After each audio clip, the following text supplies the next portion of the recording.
Hello friends, আজি hello তিনিচুকীয়াত হৈ থকা অসম গ্ৰন্থমেলালৈ। আজি অসম গ্ৰন্থমেলাত আছে আমাৰ হোমাৰজ্যোতি বিদ্যালয়ৰ বিভিন্ন প্ৰতিযোগিতা। আৰু এই গ্ৰন্থমেলা হৈ থাকিব 7 ডিসেম্বৰ 2025 লৈ। আৰু স্থান হৈছে চলিহানগৰ খেলপথাৰ তিনিচুকীয়া। আৰু আমি সকলোৱে প্ৰথমে আহিলো আমাৰ বিদ্যালয়লৈ। ইয়াত আহি আমি হাজু হৈ অলপ সময় প্ৰেক্টিছ কৰি ললো। আমাৰ বিদ্যালয়ত সকলোৱে দেখাকৈ সদায় এটা উক্তি লিখা থাকে।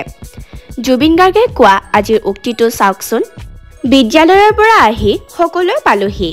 এয়া চাৰিওফালৰ কিতাপৰ বিপণীবিলাক এবাৰ দেখাই দিছো। আমাৰ বিদ্যালয়ে অসম গ্ৰন্থমেলাত বিভিন্ন প্ৰতিযোগিতাত ভাগ লোৱা এয়া কিছু অংশ। আহক আমি নৃত্যৰ লয়লাসত বুৰ যাওঁ। এই নৃত্যটোত মই কোনজনী চিনিব পাৰিছেনে? এয়া মই দেই।